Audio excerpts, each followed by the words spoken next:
بسم الله الرحمن الرحيم. الحمد لله نحمده ونستعينه ونستغفره ونؤمن به ونتوكل عليه ونعوذ بالله من شرور أنفسنا ومن سيئات أعمالنا. من يهده الله فلا مضل له ومن يضلله فلا هادي له. ونشهد أن لا إله إلا الله وحده لا شريك له. ونشهد أن سيدنا وسندنا ونبينا ومولانا محمدا عبده ورسوله صلى الله عليه وعلى آله وأصحابه وأزواجه وذرياته وسلم تسليما كثيرا كثيرا. أما بعد، أعوذ بالله من الشيطان الرجيم. بسم الله الرحمن الرحيم. وأذن في الناس بالحج يأتوك رجالا وعلى كل ضامر يأتين من كل فج عميق. وقال تعالى في مقام آخر: ولله على الناس حج البيت من استطاع إليه سبيلا. صدق الله العلي العظيم وصدق رسوله النبي الكريم. قال النبي صلى الله عليه وسلم: من حج لله فلم يرفث ولم يفسق كرجع يوم ولدته أمه.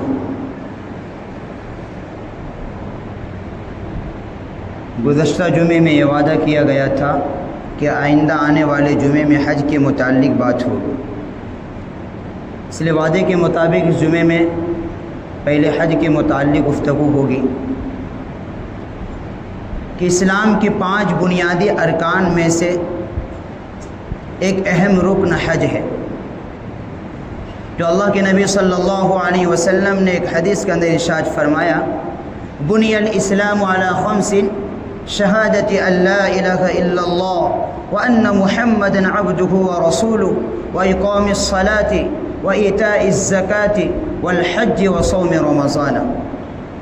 کہ اسلام کی 5 بنیادی ارکان میں سے پہلا اہم رکن کلمہ شہادت ہے، اس بات کا اقرار کرنا کہ اللہ کے علاوہ کوئی معبود نہیں ہے اور محمد رسول اللہ صلی اللہ علیہ وسلم کی ذات گرامی اللہ کے رسول ہیں، یعنی ایمان. یہ پہلا بنیادی رکن ہے. ایمان کے بعد دوسرا رکن نماز ہے، تیسرا رکن زکوٰۃ ہے، اور چوتھا اسلام کے 5 بنیادی اہم ارکان میں سے رکن یہ حج ہے. اللہ تبارک و تعالیٰ نے اپنے بندوں کے لیے جتنی بھی عبادتیں مشروع فرمائی ہیں، ہر ایک عبادت کے اپنا ایک مقام ہے اور ہر ایک عبادت اپنا ایک نرالا مقام رکھتا ہے، اس کی ایک شان ہے. نماز یہ اس کا الگ ایک مقام ہے، اس کی ایک الگ ایک پہچان ہے.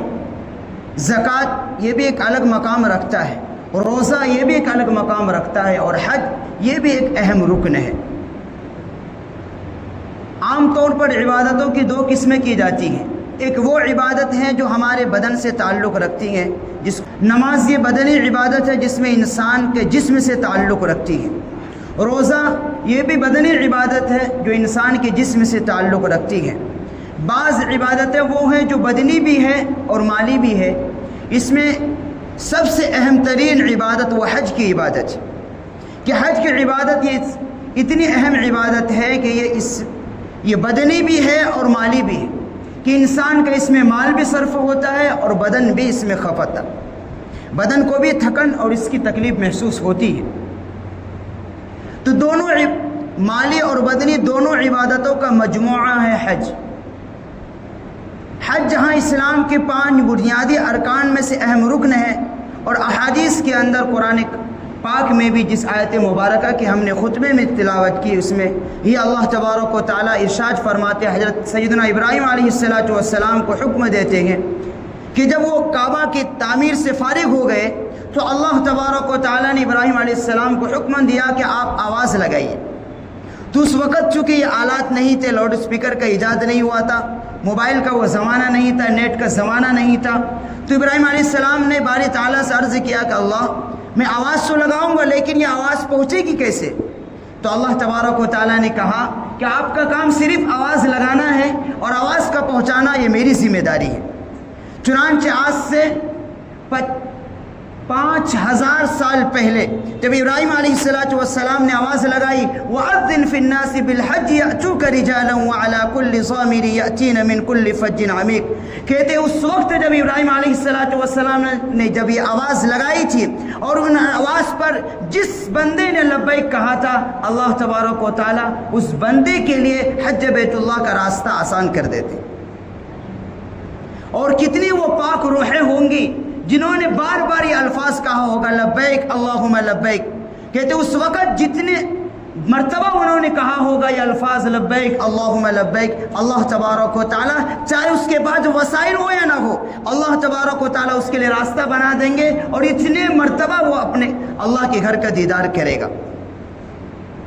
تو آواز تو ابراہیم علیہ السلام نے لگائی تھی، لیکن ایسا نہیں ہے، تمام روحوں نے سنی تھی وہ آواز، سب کے کانوں میں وہ آواز پڑی تھی، لیکن اس وقت وہ مبارک روحیں تھی جنہوں نے سب بات اس آواز پر لبیک کہا، اور اللہ تبارک و تعالیٰ نے اس کی برکت میں اللہ تبارک و تعالیٰ اس کو ضرور موت آنے سے پہلے اپنے گھر کی دیدار نصیب فرمائی۔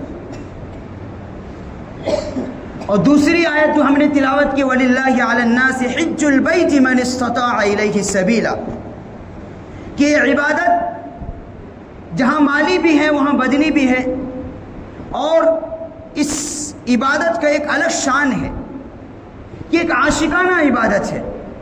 عاشق کی جو ایک صورت ہوتی ہے، جو ایک کیفیت ہوتی ہے، وہ ساری کیفیت حاجی کے اندر پایا جاتا ہے کہ حاجی جب احرام باندھتا ہے، یہ احرام دراصل یہ کفن کو یاد دلاتا ہے۔ کفن میں کیا دو کپڑے، وہ یہ حاجی کی حالت ہوتی ہے۔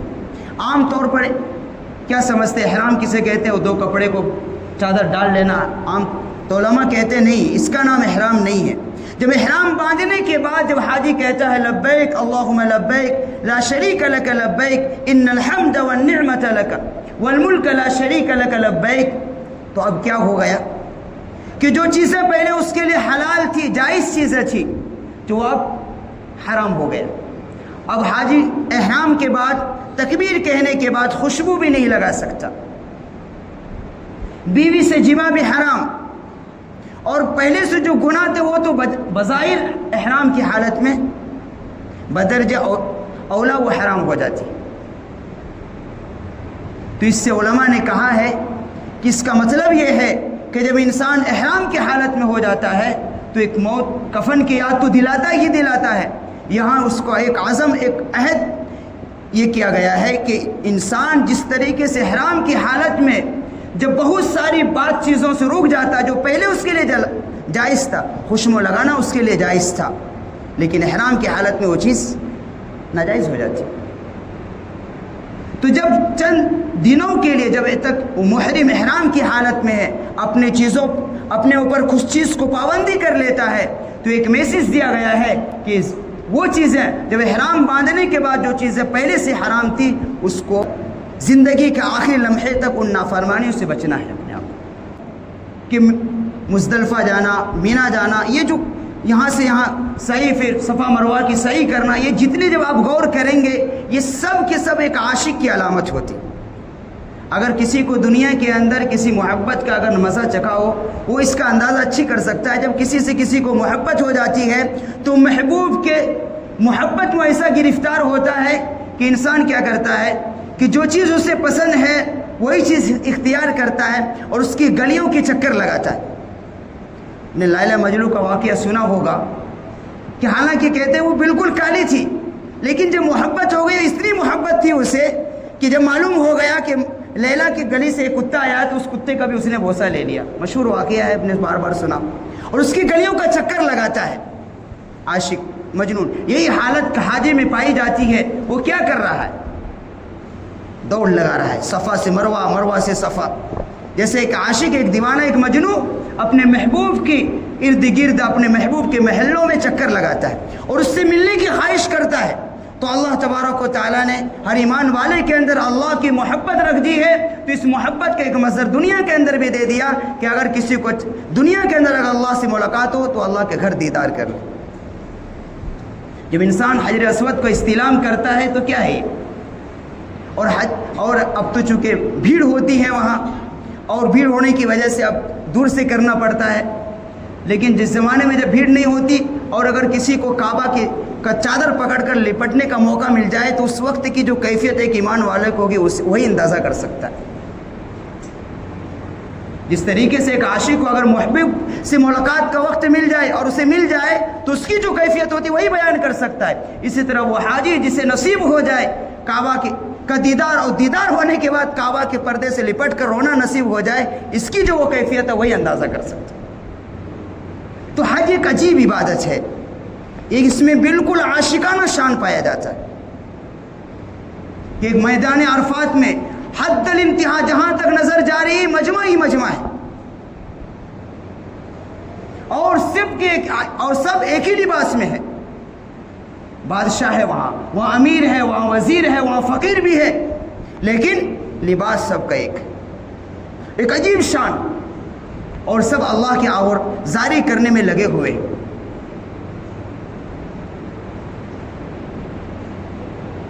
یہ حج اب کن لوگوں پر فرض ہے؟ چونکہ آخر میں تھوڑی بات دوسری کرنی میں پوری تفصیل بیان نہیں کر سکتا، انشاءاللہ اگلے جمعے میں اس کو مکمل کریں گے۔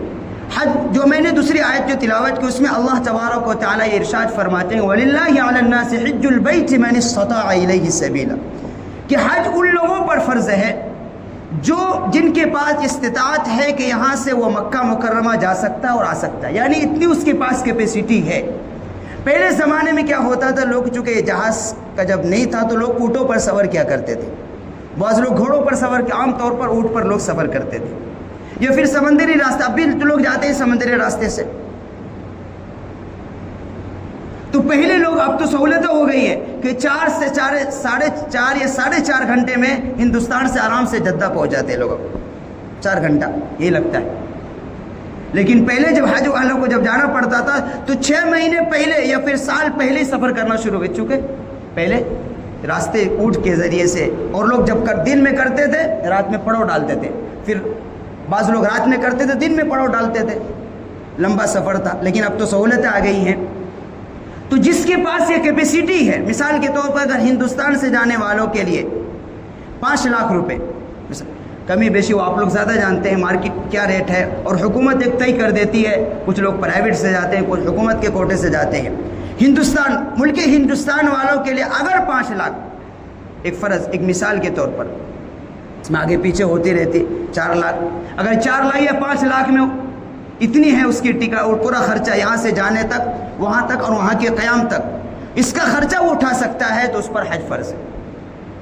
ہندوستان سے وہ مکہ جا بھی سکتا ہے اور آ بھی سکتا ہے، اور وہاں جتنے 10 دن یا 15 دن کا قیام ہے، اور اگر اس کے پیچھے آل اولاد ہے ان کا بھی خرچہ اٹھانے اس کے پاس کیپیسٹی ہے تو اس پر حج فرض ہو گیا۔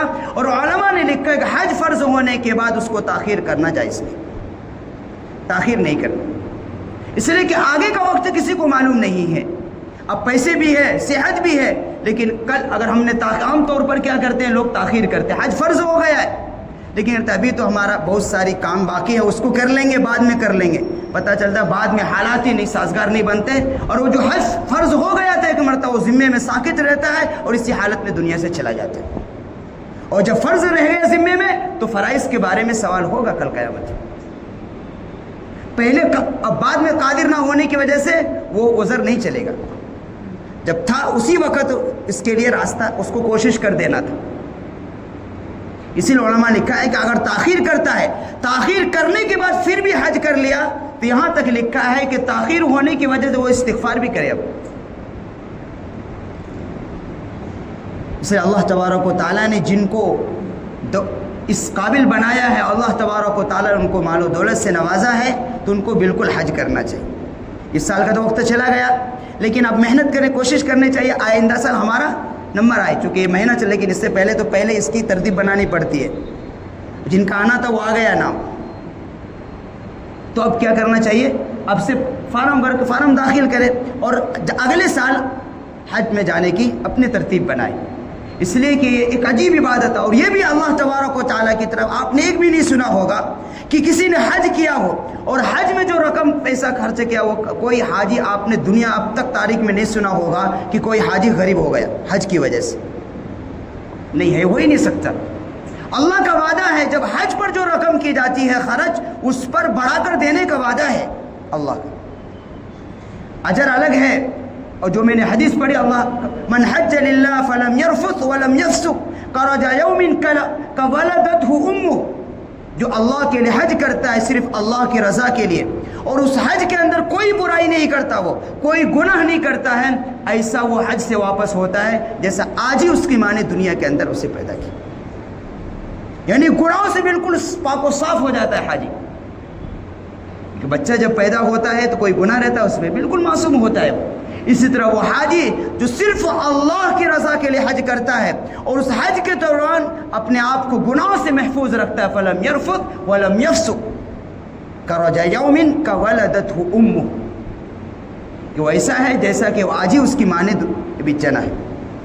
بالکل مطلب یہ ہے کہ بالکل گناہوں سے پاک صاف ہو جاتا ہے. جو کچھ پہلے گناہ تھے سب گناہ اللہ تبارک و تعالیٰ نے حج کی برکت سے اس کی گناہ معاف کر دی. حدیث کے اندر تو یہاں تک آتا ہے کہ حاجی کی دعائیں 100 گھرانے تک قبول ہوتی ہیں, اور ربیع الاول کے چاند دیکھنے تک ان کی دعائیں قبول ہوتی ہے. اسی لیے کہا گیا ہے کہ جب حاجی جب حج سے واپس آئے تو ان کو گھر جانے سے پہلے اس کی دعا کی درخواست کرو, ان کی دعائیں اللہ قبول کرتا ہے, اس لیے کہ وہ گناہوں سے پاک صاف ہو کر آیا ہے. اور حاجی جس کے لیے دعائیں کرتا ہے, جس کی سفارش کرتا ہے, اس کی سفارش بھی قبول کرتا ہے. یہ اس حاجی کی فضیلت ہے. تو جن مرد یا عورت کو, اس میں بہت سے لوگ سستی یہ بھی کرتے ہیں کہ گھر میں 4 آدمی ہیں اور چاروں آدمی پر حج فرض ہو گیا ہے, صرف اس میں ایک آدمی کر لیتا ہے, کہتا بس سب کی طرف سے ادا ہو گیا. جوائنٹ فیملی میں لوگ یہ لوگ چالاکی کرتے ہیں, اور ہر چیز میں ہم لوگ, آپ قربانی کا مسئلہ آئے گا اس میں بھی چالاکی کرتے ہیں, زکوٰۃ میں بھی کرتے ہیں. یہ ہوشیاری اللہ کے یہاں ہوشیاری چلنے والی نہیں ہے. اللہ جانتا ہے, اللہ شریعت نے یہاں تک کہا باپ کا مال الگ ہے, بیٹا کا مال الگ ہے, یہاں تک کہ شریعت نے بیوی کا بھی مال الگ رکھا ہے. اگر باپ بھی پر بھی حج فرض ہے تو اس کو الگ کرنی ہے, بیٹے پر ہے تو بیٹے کو الگ کرنی ہے, بیوی پر ہے تو چونکہ عورت کے لیے شرائط ہے, اس شرائط کو ادا کرنے کے ساتھ ساتھ اس کو بھی ادا کرنا ہے. تو شریعت نے سب کا مال الگ الگ رکھا ہے. چونکہ اب الحمدللہ ہر کماتا ہے, 4 آدمی یا 5 آدمی ہیں, الحمدللہ تبارک و تعالیٰ پانچوں کو اس سے وسعت دی ہے کہ اس پر حج فرض ہو گئے تو پانچوں کو حج فرض ادا کرنا. باپ کر لیا یا بیٹا کر لیا تو اس سے وہ اپنی ذمہ داری ادا کیا ہے, دوسروں کی ذمہ داری اس پر لگی رہی, اور اسی سے جس پر حج فرض تھا اسی سے سوال ہوگا. تو اسلام کی 5 بنیادی ارکان میں سے ایک اہم رکن حج ہے. یہ حج یہ مالی اور بدنی دونوں عبادت ہے کہ سفر کی مشقت الگ حاجی کو برداشت کرنی پڑتی ہے, اور مال اس میں موٹی رقم خرچ ہوتا ہے. نماز میں صرف انسان کا جسم تھکتا ہے, روزے بھی ہمارا جسم سے تعلق ہے, زکوٰۃ میں صرف مال خرچ ہوتا ہے, اس میں بدن نہیں تھکتا. لیکن یہ حج ایک ایسی عبادت ہے جو دونوں عبادتوں کا مجموعہ ہے, مالی بھی ہے بدنی بھی ہے. یہ انسان کے بدن سے بھی تعلق رکھتی ہے اور انسان کا مال بھی صرف ہوتا ہے. اور ایک عجیب اور اس کی الگ کیفیت, یقیناً جن خوش نصیب کو اللہ تبارک و تعالیٰ نے اپنے گھر کی دیدار نصیب فرمائی, اس کی کیفیت حقیقت میں وہی بیان کر سکتے. ہمیں اور آپ کہہ کر سن کر اس کا اندازہ نہیں لگا سکتے. واقعتاً وہاں کی زمین کا جو عجیب کیفیت ہے, جو وہاں جو کشش ہے, وہاں جانے کے بعد جو کیفیت پیدا ہوتی ہے, انہی لوگوں کو اس کیفیت کا اندازہ ہو سکتا ہے جن کو نصیب ہوتا ہے. وہاں کے ایک ایک مٹی, ایک ایک ذرات بابرکت, جہاں پر ہمارے نبی کریم علیہ الصلوۃ والسلام کے قدم مبارک پڑے ہوں, اس زمین کا کیا کہنا. جہاں پہ صحابہ کرام کے قدم مبارک پڑے, اس زمین کا کیا کہنا. وہاں کو تو ذرہ ذرہ ریت ریت بابرکت اور مبارک ہے, وہاں کی ہر چیز بابرکت. تو ہر ایمان والے کو خواہش ہوتی ہے, ہونا چاہیے, ایمان کی علامت, یہ محبت کی علامت, اس لیے کہ ہر ایمان والے کے دل میں اللہ کی محبت ہوتی ہے. ایک بہت بڑے اللہ والے گزرے ہیں, حضرت سفیان بن عیینہ رحمۃ اللہ علیہ, انہوں نے اپنی زندگی میں 80 حج کیے, اور ہر مرتبہ جب بھی حج کو جاتے تھے تو اللہ سے دعا کرتے تھے, اللہ یہ میرا آخری سفر نہ ہو.